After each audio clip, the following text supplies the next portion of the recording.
بسم اللہ والحمد للہ والصلاة والسلام علی رسول اللہ وبعد۔ چونکہ یہ ایک مرض وبا کی طرح پھیل رہا ہے، یعنی بدعت کو جگہ دینا اور اس کی نصرت کرنا اور اس سے محبت کرنا اور اہل بدعت سے ناتا اور تعلق قائم کرنا اور ان کی بدعت کی حمایت کرنا اور اس کا دفاع کرنا، جس کے بہت سے مظاہر ہیں، بہت سی علامتیں ہیں۔ مثال کے طور پہ کچھ لوگ ہیں جو بدعتی دعات کا لہجہ اختیار کرتے ہیں، اس لہجے میں بات کرنے کی کوشش کرتے ہیں۔ کچھ لوگ ہیں جو اہل بدعت کی اصطلاحات استعمال کرتے ہیں، ان کے منہج کو اپنانے کی کوشش کرتے ہیں۔ کچھ لوگ ہیں جو اہل بدعت کو اپنے پروگراموں میں دعوت دیتے ہیں، ایک ہی اسٹیج میں ساتھ بیٹھتے ہیں، اور کچھ لوگ ہیں جو اہل بدعت کے پروگراموں میں شریک ہوتے ہیں اور ان کی دعوت قبول کرتے ہیں۔ یہ سارے امور شریعت کے مقاصد کے خلاف ہیں۔ میں اس موضوع کو تفصیل سے اس لیے لے رہا ہوں کہ یہ ایک مرض، ایک وبا کی شکل اختیار کر چکا، اور اس میں کچھ اقوال علماء کے سلف صالحین کے پیش کرنا چاہتا ہوں۔ اور اس سے قبل نبی علیہ السلام کی ایک حدیث، وہ ان تمام اقوال کا احاطہ کرتی۔ جتنے اقوال پیش کروں گا ان کا مستند نبی علیہ السلام کی یہ حدیث ہے۔ آپ کا ارشاد گرامی کہ فَإِنَّهُ يَأْتِي قَوْمٌ يَأْقْوَامٌ تتجارى بهم تلك الأهواء كما يتجارى الكلب بصاحبه لا يبقى منه عرق ولا مفصل إلا دخله۔ فرمایا کہ قومیں آئیں گی، لوگ آئیں گے اور ان میں بدعات سرایت کر جائیں گی، بدعتیں ان میں داخل ہوں گی، سرایت کریں گی۔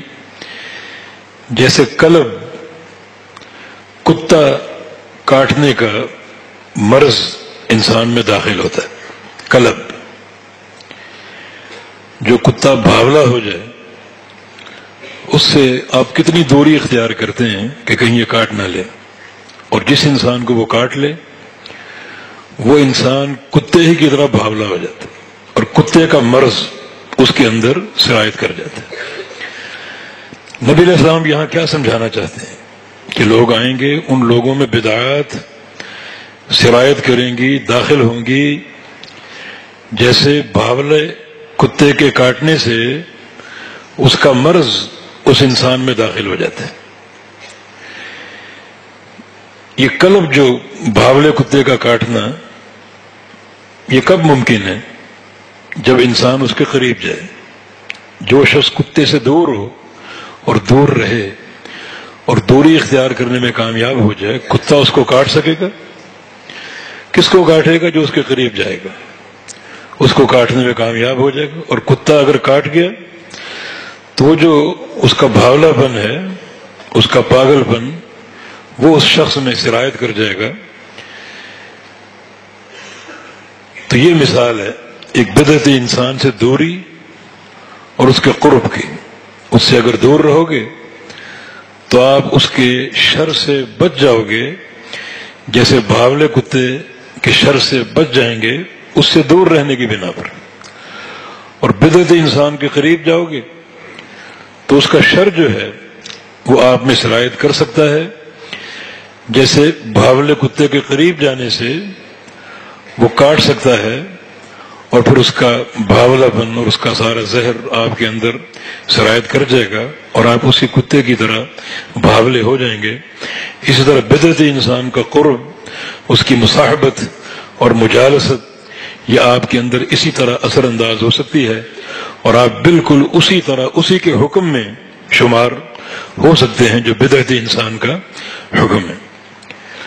لا يبقى منه عرق ولا مفصل الا دخله۔ یہ بھاولا کتا جب کاٹتا ہے تو پھر اس کا اثر اس انسان کے رگ و ریشے میں ظاہر ہو جاتا ہے، داخل ہو جاتا ہے، اور وہ انسان اپنی جگہ بھاولا ہی بن جاتا ہے۔ اس طرح ایک بدعت انسان کا قرب ایک انسان اگر اختیار کرے گا تو اس کا زہر اس کے اندر جو ہے وہ اثر انداز ہوگا. بقول ابن قیم رحمہ اللہ کے کچھ لوگ ایسے ہیں جن کی مصاحبت زہر سے بدتر. جس شخص کے اندر زہر داخل ہو جائے اس کو شاید کوئی تریاق مل جائے، اگر اللہ چاہے تو کوئی تریاق اس کو مل جائے، ورنہ کہہ دو کہ احسن اللہ عزاک، تو مر گیا، تو اب زندہ نہیں ہے، احسن اللہ عزاک. اس کو تریاق نہیں مل سکتا اور اس مرض کا کوئی علاج نہیں ہے. ہاں اللہ چاہے تو اس کو پلٹا سکتا ہے اور یہ مرض ختم کر سکتا ہے، وہ ہر شے پر قادر ہے. تو یہ نبی علیہ السلام کی حدیث ایک ایسی اساس ہے جو ان تمام اقوال کی ترجمان ہے، یا سارے اقوال اس حدیث کے ترجمان ہیں جو میں آپ کے سامنے ابھی پیش کر رہا ہوں. یہ شرح السنہ امام بربہاری رحمہ اللہ کی، جو کہ بڑے شدید تھے اہل بدعت پر، ان پر رد کرنے پر. کسی دور میں ایک واقعہ پڑا تھا، ابن رجب رحمہ اللہ نے اس کو نقل کیا ہے کہ ایک دن بغداد میں اچانک خوشبو پھوٹ پڑی، ہر طرف خوشبو پھیلی ہوئی. وہ خوشبو کہاں سے اٹھ رہی ہے اس کا مصدر معلوم نہیں ہو رہا تھا. لوگ کبھی ادھر جا رہے ہیں کبھی ادھر جا رہے ہیں. آخر خوشبو کا پیچھا کرتے کرتے قبرستان پہنچ گئے. قبرستان سے خوشبو آ رہی تھی اور قبریں بہت تھیں. وہ دیکھتے دیکھتے تلاش کرتے کرتے ایک قبر کے پاس کھڑے ہو گئے. وہ خوشبو وہاں سے پھوٹ رہی تھی. وہ قبر امام بربہاری رحمہ اللہ کی تھی، جو ان کی سنت کی محبت اور بدعت کا رد اور نفرت اللہ نے ان کو عطا فرمایا تھا. اللہ تعالیٰ اپنی نشانیاں دکھاتا ہے اور اللہ نے اس طرح ان کے فضل کا اظہار کیا اور اس کی گواہی دی. فرماتے ہیں کہ اذا ظہر لک من الانسان شیء من البدع فاحذرہ، کسی انسان سے اگر تمہیں کوئی بدعت نظر آئے تو اس سے بچو. فإن الذي أخفى عنك أكثر مما أظهر، بدعت انسان جو چیز آپ کے بارے میں یا آپ کے تعلق سے اپنے دل میں چھپائے بیٹھا ہے وہ اس سے کہیں زیادہ ہے جس کو وہ ظاہر کر رہا ہے. یعنی ایک بدعت اگر ظاہر ہوتی ہے، ہو سکتا ہے اس کے اندر 20 بدعات ہوں. اس کا قرب اختیار کرو گے تو آج تو ایک بدعت ہے اور کل ان 20 بدعات میں تم ملوث ہو سکتے ہو. ایک بدعت دیکھ لو، اس سے کنارہ کشی اختیار کر لو اور دوری اختیار کر لو. فرماتے ہیں وَإِذَا رَأَيْتَ الرَّجُلَ رَضِيءَ الطَّرِيقِ وَالْمَذْهَبِ فَاسِقًا فَاجِرًا صَاحِبَ الْمَعَاصِي ظَالِمًا وَهُوَ مِنْ أَهْلِ السُّنَّةِ فَاصْحَبْهُ، ایک شخص اگر اس کا راستہ گندا ہے، فاسق ہے، فاجر ہے، گناہ کرتا ہے، نافرمانیاں کرتا ہے، ظلم کرتا ہے، لیکن عقیدے کے اعتبار سے اہل السنہ میں سے ہے، فصحبہ، اس کی صحبت اختیار کر لو، اس کے قریب چلے جاؤ. واجلس معہ، اس کے ساتھ بیٹھ جاؤ. فإنہ لیس تضرک معصیتہ، اس لیے کہ اس کی معصیت اور اس کے گناہ تمہیں نقصان نہیں دیں گے. لیکن وإذا رأیت الرجل مجتہدا فی العبادہ متقشفا محترقا بالعبادہ صاحب هوى فلا تجلس معه، لیکن ایک شخص اس کے برعکس عبادت گزار ہو، تہجد گزار ہو اور عبادت کر کر کے کمزور پڑ چکا، جل چکا ہو، اس کا جسم کمزور پڑ چکا ہو، صاحب عبادت ہے لیکن بدعت ہی، بدعات کا ارتکاب کرنے والا، جو بدعات کو جو ہے وہ رائج کرنے والا، فلا تجلس معہ، اس کے ساتھ نہ بیٹھو. یعنی خلاصہ یہ ہے کہ ایک فاسق اور فاجر ہو، اگر اعتقاداً وہ اہل سنہ میں سے ہے اور بدعت کا ارتکاب نہیں کرتا، اس کے ساتھ بیٹھ جاؤ، تمہیں کوئی نقصان نہیں ہوگا. لیکن اگر ایک شخص عبادت گزار ہے، تہجد گزار ہے، اچھی اچھی باتیں کرتا ہے، مگر وہ صاحب بدعت ہے تو اس کے ساتھ نہ بیٹھو. ولا تسمع کلامہ، اور اس کی بات بھی نہ سنو. ولا تمشی معہ فی طریق، اور اس کے ساتھ راستے میں چلو پھرو بھی نہ. فإنی لا آمن ان تستحلی طریقہ فتہلک معہ، کیونکہ مجھے اس چیز کا اندیشہ ہے کہ اس کے ساتھ چلنے پھرنے سے، بیٹھنے سے اس کا راستہ تمہارے لیے سج جائے، سنور جائے اور تم اس کی طرف برباد ہو جاؤ. کنارہ کشی اختیار کرو اگر ایک بدعت بھی اس سے ظاہر ہوتی. ایک استثناء یہاں ضروری ہے، یعنی بعض اہل بدعت وہ ہیں جن سے آپ کی قرابت کی کوئی نوعیت ہے. مثلا آپ کا بھائی ہے، اللہ نے آپ کو توفیق دے دی، بھائی کو توفیق نہیں دی، تو اس سے تو اخوت کے ناطے ایک تعلق آپ کا ہے، ہنسنا، ساتھ چلنا پھرنا بیٹھنا، دنیا جانتی ہے کہ آپ کا بھائی، اس سے آپ کا میل جول بدعت کی بنا پر نہیں، اخوت کی بنا پر. بعض اوقات بیٹا جو صحیح عقیدے پر آ جاتا ہے، باپ نہیں ہوتا، لیکن باپ کا اکرام تو کرنا ہے، اس سے تعلق تو قائم کرنا ہے. وہ تعلق دینی نہیں ہے بلکہ باپ ہونے کے ناطے. بعض اوقات آپ کے کاروباری پارٹنر جو ہے وہ بدعتی ہوتے ہیں، تو ان سے جو تعلق کی نوعیت ہے وہ کاروباری، وہ جائز ہے، وہ دینی نوعیت نہیں ہے. یہ فرق آپ ہمیشہ ملحوظ رکھیں. فرماتے ہیں رآ یونس بن عبید ابنہ، یونس بن عبید بہت بڑے محدث، اپنے بیٹے کو دیکھا، قد خرج من عند صاحب هوى، ایک بدعتی انسان کے گھر سے باہر نکلے. فقال یا بنی من این خرجت، پوچھا کہ بیٹا کہاں سے آ رہے ہو؟ قال من عند عمرو بن عبید، میں عمرو بن عبید کے پاس سے آ رہا ہوں. یہ عمرو بن عبید جو ہے یہ معتزلہ کے مشائخ میں سے ایک شیخ تھا، معتزلی تھا. بیٹے نے کہا کہ میں عمرو بن عبید کے گھر سے آ رہا ہوں. قال یا بنی، فرمایا کہ بیٹا لان اراک خرجت من بیت خنثی احب الی من ان اراک تخرج من بیت فلان و فلان، اگر تم کسی ایسے گھر سے نکلو جہاں پر زنا ہوتا ہے وہ بہتر ہے کہ تم کسی بدعتی انسان کے گھر سے نکلو. وَلَأَن تَلْقَ اللَّهَ يَا بُنَيَّ زَانِيًا فَاسِقًا سَارِقًا خَائِنًا، میرے بیٹے کل تو اللہ سے ملے اس طرح کہ تو زانی ہے، فاسق ہے، چور ہے، خائن ہے. احب الی من ان تلقاہ بقول احد الاہواء، یہ زیادہ بہتر ہے بنسبت اس کے کہ تو اللہ سے ملے کسی بدعت کو لے کر اور کسی بدعتی انسان کے قول کو لے کر. فرماتے ہیں کہ فاحذر ثم احذر اہل زمانے کا خاصۃ منظر من تجالس، اپنے جو زمانے کے لوگ ہیں ان سے بچ کر رہو، چکنے رہو، اور اچھی طرح دیکھو کھلی نگاہوں سے کہ تم کس کی مجالست اور مصاحبت اور صحبت اختیار کر رہے ہو. وممن تسمع، کس سے تم علم لے رہے اور سن رہے ہو. ومن تصحب، اور کس کی مصاحبت اور صحبت اختیار کر رہے ہو. فإن الخلق كأنهم في ردة إلا من عصمه الله منهم، کیونکہ جوں وقت آگے بڑھ رہا ہے اکثر لوگ ردہ کی طرف جا رہے ہیں، دین سے پلٹ رہے ہیں، دین سے پلٹ رہے ہیں اپنی بدعات کی بنا پر. الا من عصمہ اللہ، سوائے ان لوگوں کے جن کو اللہ تعالیٰ بچا کر رکھے. جن کو اللہ بچائے وہ محفوظ ہیں، وہ تھوڑے لوگ ہیں، لیکن زیادہ تر لوگ جو ہیں وہ دین سے پلٹتے جا رہے ہیں. یہ امام بربہاری کا دور، امام بربہاری کا دور. اگر وہ آج کے دور میں ہوتے تو ان کا کلام کیسا ہوتا اور ان کی بات کیسی ہوتی.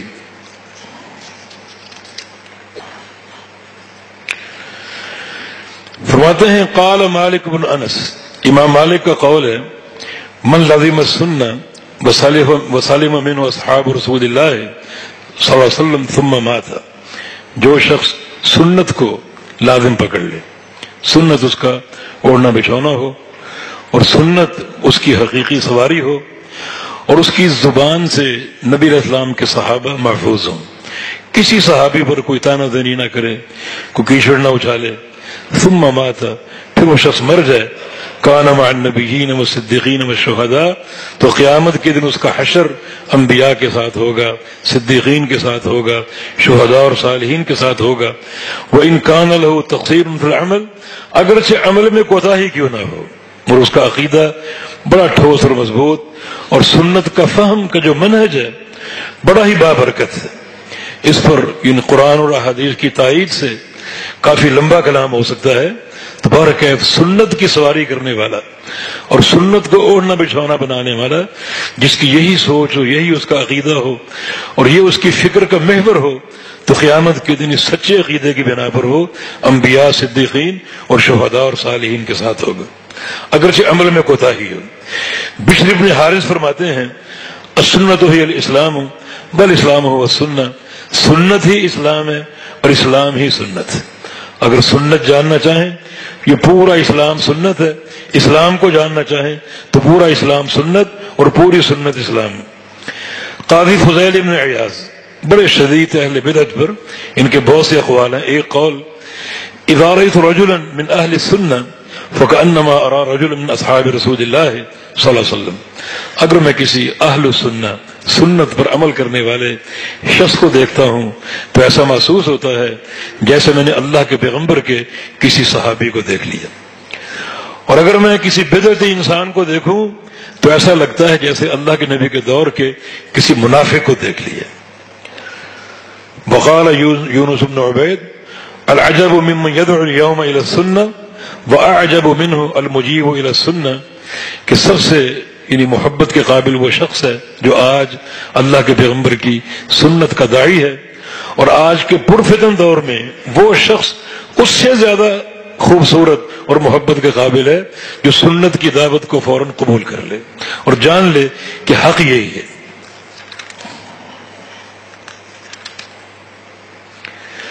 عبداللہ بن عون فرماتے ہیں اپنی موت کے وقت انہوں نے فرمایا تھا السنہ السنہ وإیاکم والبدع، کہ سنت کو پکڑ لو، سنت کو پکڑ لو، بدعات سے بچو۔ یہ بات کہتے کہتے فوت ہو گئے۔ عبداللہ بن عون، میں نے بتایا تھا نا، یہ وہ محدث ہے جس کے ایک شاگرد کا بیان ہے کہ 15 سال میں نے ان کی مصاحبت کی، 15 سال ساتھ رہا، اور ان 15 سالوں میں مجھے یقین ہے کہ ایک دفعہ بھی گناہ والے فرشتے نے اپنی قلم حرکت میں نہیں لائی، ایک دفعہ بھی کوئی اس کا گناہ لکھا ہو 15 سال میں، مجھے یقین ہے کہ ایسا ایک لمحہ بھی نہیں آیا ہوگا۔ تو موت کے وقت بار بار یہ کہہ رہے ہیں السنہ السنہ، سنت کو پکڑ لو، وإیاکم البدع، اور بدعات سے بچو۔ امام احمد بن حنبل کا قول ہے مات رجل من اصحابی فرثی لی فی المنام فقال قولوا لابن عبد الله عليك بالسنة فإن أول ما سألني ربي عن السنة۔ امام احمد فرماتے ہیں کہ ایک شخص کا انتقال ہو گیا، میرے دوستوں میں سے تھا، میرے شاگردوں میں سے تھا، کسی نے اس کو خواب میں دیکھا کہ وہ شخص پیغام دے رہا ہے کہ میرے شیخ احمد بن حنبل کو پیغام دے دو کہ علیک بالسنہ، سنت کو پکڑ دو، فإن أول ما سألني ربي عن السنة، مرنے کے بعد اللہ تعالیٰ نے جو مجھ سے پہلا سوال کیا وہ اپنے پیغمبر کی سنت کے بارے میں کیا تھا۔ اس لیے یہ پیغام عام کر دو کہ سنت کو پکڑ لو، تمہارا ہر عمل، عقیدہ، قول، حرکہ اللہ کے پیغمبر کی سنت پر قائم ہو۔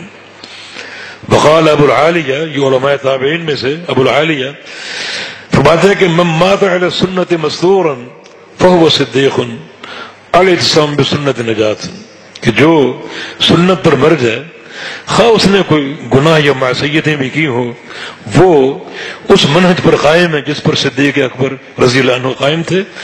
الاعتصام بسنت نجات، سنت کو پکڑ لینا یہ نجات ہے۔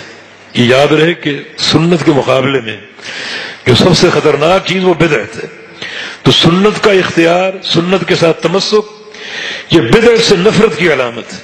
تو سنت کو اختیار کر لینا یہ نجات ہے، اور اس کے بالمقابل اگر بدعت کو اختیار کیا جائے گا تو یہ ہلاکت اور بربادی۔ وقال سفیان الثوری رحمہ اللہ، سفیان ثوری فرماتے ہیں من اصغى بأذنه الى صاحب بدعت خرج من عصمت اللہ وکل الیہا، جو شخص اپنے کان سے کسی بدعتی انسان کی بات کو سنتا ہے اور اس کی دعوت کو سنتا ہے، وہ شخص اللہ کی حفاظت سے نکل جاتا ہے، کسی وقت بھی وہ اللہ کے عذاب کی لپیٹ میں آ سکتا ہے۔ وکل الیہا، اور اس شخص کو اسی بدعت کے سپرد کر دیا جاتا ہے، بس وہ اور اس کی بدعت ہے، اللہ کی حفاظت سے وہ نکل جاتا ہے۔ وقال داود ابن ابی ہند اوحى اللہ تبارک و تعالی الی موسیٰ بن عمران، اللہ تعالیٰ نے موسیٰ علیہ السلام کی طرف وحی کی لا تجالس اہل البدع، کہ بدعتی لوگوں کے ساتھ مت بیٹھو، فإن جالستهم فحاك في صدرك شيء مما يقولون اکببت فی نار جہنم، اگر تم کسی بدعتی شخص سے بیٹھ گئے اور اس کی کوئی بات تمہارے سینے میں اٹک گئی، کوئی بات تمہارے دل میں داخل ہو گئی، اور تم اس سے متاثر ہوئے تو تمہیں اوندھا کر کے جہنم میں گرا دیا جائے گا. کوئی بات بھی اگر تمہارے سینے میں داخل ہوئی یا تم اس سے متاثر ہوئے. وقال الفضیل بن عیاض من جالس صاحب بدعۃ لم یعط الحکمہ، جو شخص کسی بدعتی انسان کے ساتھ بیٹھے گا اسے حکمت نہیں دی گئی، اس کو حکمت نہیں دی جائے گی. حکمت کتاب و سنہ، وہ کتاب و سنہ کے نور سے جو ہے وہ محروم کر دیا جائے گا. کسی بدعتی شخص سے بیٹھے گا تو سنت سے محروم ہو جائے گا.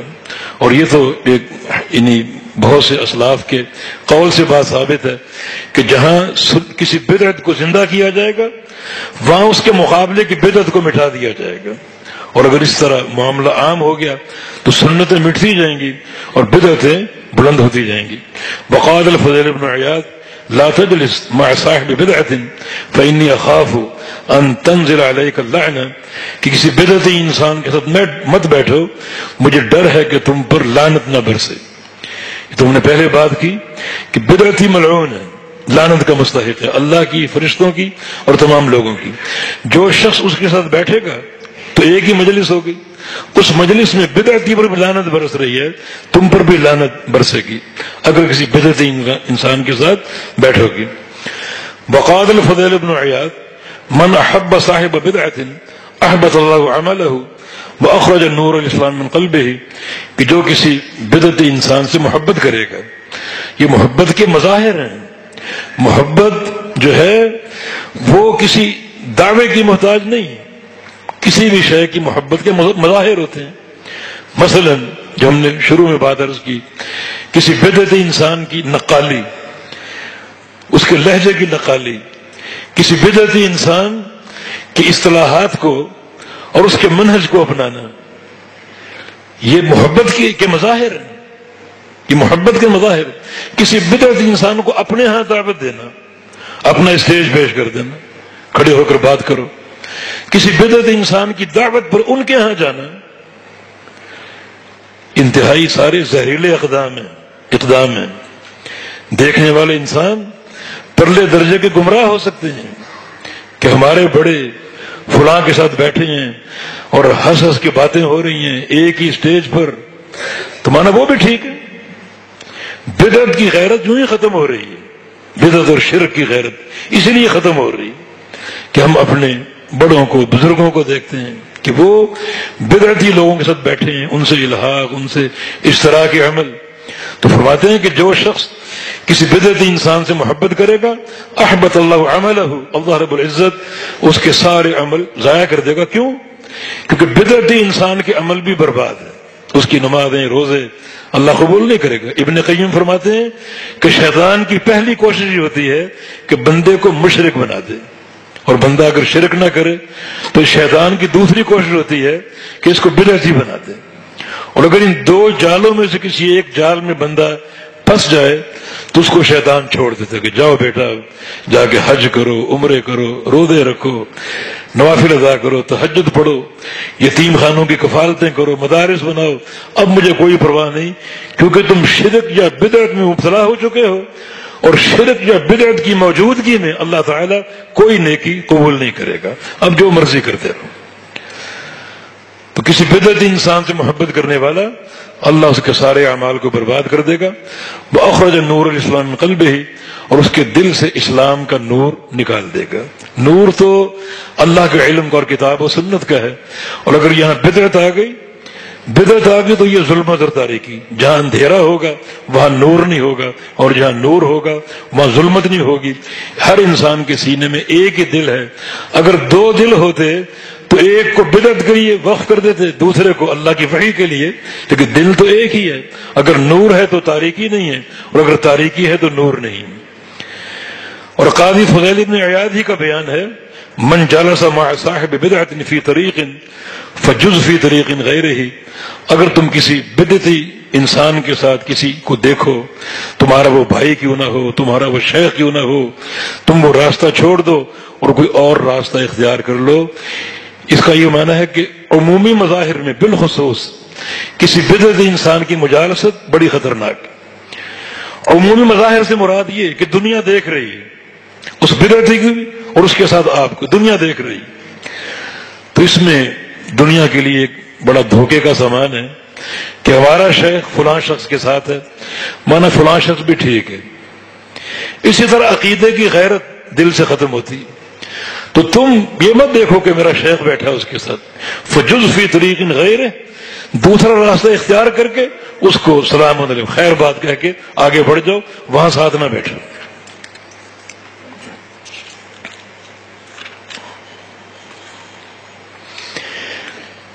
قاضی فضیل بن عیاض کا ایک قول ہے، من عظم صاحب بدعت فقد اعان علی ہدم الاسلام. جو شخص کسی بدعت انسان کی تعظیم کرے اور اس کی توقیر کرے اور اس کی عزت کرے، اس کو عزت دے، اس شخص نے اسلام کی عمارت کو ڈھا دیا، اسلام کی عمارت کو ڈھا دیا. تو من تبسم فی وجہ مبتدع فقد استخف بما انزل اللہ علی محمد صلی اللہ علیہ وسلم. اور جو شخص کسی بدعت انسان کے چہرے پر مسکرائے، اس کو مسکراہٹ سے دیکھے، جس کا مظہر جو ہے وہ دینی تعلق ہو. ہم نے عرض کیا کہ جیسے باپ بیٹا ہیں، بھائی بھائی ہیں، یا کاروبار کے پارٹنر ہیں، یہ مجالست اور طریقے کی، اس میں ہنسی تبسم جائز ہے. لیکن جہاں مظہر صرف دین ہو اور ایک شخص کسی بدعتی انسان کو مسکرا کے دیکھ رہا ہے، اس نے اللہ کی وحی کی توہین کی ہے. اللہ تعالیٰ نے محمد رسول اللہ صلی اللہ علیہ وسلم جو وحی اتاری، اس نے اس کی توہین کی ہے. تو من زوج کریمتہ من مبتدع فقد قطع رحمہ. سنیں، جو شخص اپنی بیٹی یا اپنی بہن، بھتیجی یا بھانجی کسی بدعتی کے نکاح میں دے دے، اس نے اسی روز اپنا تعلق اس سے کاٹ دیا، رشتہ اپنا ختم کر دیا. آپ کہیں ٹھیک ہے کوئی پرواہ نہیں، رشتہ ختم ہوا نا، کیا پرواہ ہے؟ نہیں، پرواہ ہے. رشتہ اگر آج کاٹو گے تو کل قیامت کے روز یہ رشتہ رحم حقم الرحمان کو تھامے گا. صحیح بخاری کی حدیث. رشتہ کہے گا سل من وصلنی واقطع عمن قطعنی، کہ یا اللہ جس نے مجھے دنیا میں جوڑا اس کو تو اپنے ساتھ جوڑ دے، جس نے مجھے توڑا اس کو تو بھی توڑ دے. تو اگر آج اپنی کسی بیٹی کا، بھانجی بھتیجی کا، بہن کا رشتہ کسی بدعتی سے کرو گے، تم نے آج ہی رشتہ توڑ دیا، رشتہ ٹوٹ گیا. قیامت کا دن ہوگا، یہی بھانجی یہی بھتیجی جس کے ساتھ ایک تعلق تھا آپ نے کاٹا، تو وہ جو تعلق ہے وہ اللہ تعالیٰ سے استدعا کرے گا کہ یا اللہ جس نے مجھے جوڑا اس کو تو جوڑ دے، جس نے مجھے توڑا اس کو تو بھی توڑ دے. ومن تبع جنازۃ مبتدع لم يزل فی سخط من اللہ حتی یرجع. اور جو شخص کسی بدعت انسان کے جنازے میں شریک ہو اور جنازے میں پیچھے پیچھے جائے، وہ جب تک جنازے میں موجود ہے اور شریک ہے اس وقت تک اللہ کی ناراضگی میں، اس کی لعنت اور پھٹکار میں ہے. حتی یرجع، حتیٰ کہ فارغ ہو کے واپس لوٹے، جب تک موجود ہے تدفین تک، واپس لوٹنے تک اللہ تعالیٰ کی ناراضگی میں ہے اور اس کی لعنت میں ہے. قاضی فضیل ہی کا قول ہے، من جلس مع صاحب بدعت ورثہ العمی، کہ جو شخص کسی بدعتی انسان کے ساتھ بیٹھے گا اللہ اس کو اندھا کر دے گا، بصیرت کا اندھا، بصارت کا ہو یا نہ ہو، بصیرت کا اندھا، اور قیامت کے دن اٹھے گا اندھا ہو کر، اس کو کچھ سجھائی نہیں دے گا اور نظر نہیں آئے گا. یہ سارے اقوال جو ہم نے بعض میں سے چن کر آپ کے سامنے پیش کیے، ورنہ علماء اور محدثین کے اور بھی بہت سے اقوال ہیں.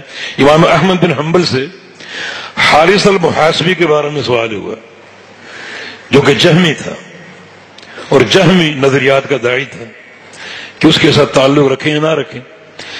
تو آپ نے شدید الفاظ استعمال کیے، بلکہ اس قول میں یہ ہے کہ احمر وجہہ وانتفخت اوداجہ. یہ سوال سن کر ہی امام احمد کا چہرہ غصے سے سرخ ہو گیا اور گردن کی رگیں پھول گئیں، اور آپ نے شدید غیظ و غضب کا اظہار کیا. لوگوں نے کہا کہ یروی السنہ ومن قصتہ ہی کذا ومن قصتہ ہی کذا، کہ امام صاحب وہ سنت کی باتیں کرتا ہے، حدیثیں بھی روایت کرتا ہے، اور اس کا یہ واقعہ، اس کا یہ واقعہ، اس کا یہ قول، اس کا یہ بیان. امام احمد بن حنبل نے 3-4 نام لیے کہ یہ تینوں چاروں اہل السنہ میں سے تھے، لیکن حارث المحاسبی کی صحبت اختیار کر کے وہ سارے جہمی ہو گئے، سارے جہمی ہو گئے۔ فرمایا کہ لا تغتر بتنکیس رأسہ ولا بصلاتہ ولا بصیامہ، کسی انسان کی نمازیں، اس کے روزے اور اس کا سر جھکا کے بیٹھنا، اس سے دھوکہ نہ کھاؤ۔ جب اس کو دیکھو اس کے لب پھڑپھڑا رہے ہیں جیسے اللہ کا ذکر کر رہا ہے، اس سے دھوکہ نہ کھاؤ۔ اس کے معاملے کو علماء پر پیش کرو، علماء راسخین، علماء ربانیین، اور وہ اگر اس کے منہج کی عقیدے کی تائید کرتے ہیں، اور یہ شروع سے ہی معاملہ چلا آ رہا ہے، شروع سے۔ امام سفیان ثوری رحمہ اللہ بصرہ گئے، وہاں ایک شخص کا مقام دیکھا، یہ ربیع بن سبی اس کا نام تھا، اور وہ اس کا معاملہ بڑا مشہور۔ لوگوں سے پوچھا کہ ہم اس کو جانتے نہیں، یہ ربیع کو کون ہے؟ یہ اس کی بڑی مجلسیں ہوتی ہیں، بڑے دروس ہوتے ہیں، اور بڑی اس کو دعوت دی جاتی ہے، کون ہے یہ؟ لوگوں نے کہا یہ حدیثیں بیان کرتے ہیں، اہل السنہ میں سے۔ پھر بھی مطمئن نہ ہوئے کہ اگر یہ حدیثیں روایت کرتا ہے تو ہمیں اس کا علم کیوں نہیں؟ محدثین تو دنیا کے علماء اور محدثین اور ان کے منہج سے آگاہ تھے، اس کا روایتوں میں نام کیوں نہیں؟ اس کی اسانید کیوں نہیں؟ یہ سند کے بغیر کیوں معروف ہے؟ مطمئن نہ ہوئے۔ کہا اچھا ایک اور سوال کا جواب دو، زیادہ تر کون لوگ اس کے ساتھ بیٹھتے ہیں؟ کہا کہ قدری لوگ جو تقدیر کے منکر، قدری قدری قدری، یہ بھی قدری، یہ بھی قدری۔ یعنی یہ مجالست، اگر اہل یعنی تقدیر کے منکر اس کے ساتھ بیٹھتے ہیں تو یہ مجالست اس بات کی دلیل ہے کہ اہل السنہ میں سے نہیں ہے، یہ بھی قدری۔ امام ذہبی رحمہ اللہ جنہوں نے امام احمد بن حنبل کے قول کو نقل کیا حارث المحاسبی کے بارے میں، اور ایک اور محدث کا ذکر کیا جس کے بارے میں انہوں نے فرمایا کہ جو اہل بدعت ہیں ان کی کتابیں پڑھنا جائز نہیں، ان کی کتابیں پڑھنا جائز نہیں، الا یہ کہ جو شخص علم میں متمکن اور مضبوط ہے رد کرنے کے لیے پڑھے، عامت الناس نہیں، بلکہ ان کی کتابوں کو جلانے کا حکم دیا۔ تو امام ذہبی فرماتے ہیں کہ یہ لوگ اگر جو آج کا دور ہے ہمارا، یہ تو امام احمد کا دور تھا، آج کا دور اگر امام احمد پا لیتے اور اس دور کے اہل بدعت کو دیکھتے تو امام احمد حنبل کا کیا موقف ہوتا، کتنا شدید موقف ہوتا۔ اسی قول پر جو ہے وہ تعلیق لگائی ہے شیخ ربیع حافظہ اللہ نے کہ اگر امام احمد حنبل آج کا دور پا لیتے جہاں قدم قدم پر فتنے اور دعات ضلالت ہیں اور مبتدعین ہیں تو ان کا کیا موقف ہوتا، کیا ان کا انداز ہوتا اور کیا ان کا موقف ہوتا۔ تو حقیقت یہ ہے کہ وہ جو نبی علیہ السلام کی حدیث ہے جس میں آپ نے قلب سے جو ہے وہ تعبیر فرمایا کہ بدعتی کو یہ سمجھو جیسے بھاولا کتا ہوتا ہے، بھاولے کتے کا قرب اس بات کا اندیشہ ہے کہ وہ آپ کو کاٹ لے گا تو پھر آپ بھی بھاولے کتے بن جائیں گے۔ اسی طرح بدعتی انسان کا قرب اس بات کا اندیشہ ہے کہ آپ اس کی بدعت سے متاثر ہو جائیں، متاثر ہو گئے تو پھر آپ بھی اسی زمرے میں شمار ہوں گے اہل بدعت کے۔ یہ حدیث ان تمام اقوال کی تائید کر رہی ہے۔ لہذا ہمارا جو ایک معاملہ جو ہونا چاہیے دینی اعتبار سے، مصاحبت کے اعتبار سے اور دین کے منہج کو اختیار کرنے کے اعتبار سے، دعوت دینے کے اعتبار سے، وہ سارا کا سارا کتاب و سنت پر قائم ہو، اور کتاب و سنت اس طرح قائم ہو کہ سلف صالحین کے منہج پر ہو۔ یہ اقوال ہم نے پیش کیے اپنے سلف صالحین کے، یہ ایک منہج ہے جو ہمارے سامنے آ رہا ہے، جس کی وفاداری ضروری ہے اور جس کی اتباع اور پیروی ضروری ہے۔ اللہ تعالیٰ سے توفیق کا سوال ہے کہ اللہ رب العزت ہمیں سنت کی محبت عطا فرما دے اور اہل سنہ کی خالص مصاحبت عطا فرما دے، اور بدعت کی نفرت سے ہمارے دلوں کو بھر دے، اور اہل بدعت کی مجالست، مصاحبت، ان کی محبت، ان تمام امراض سے ہم کو محفوظ رکھے۔ بارک اللہ فیکم۔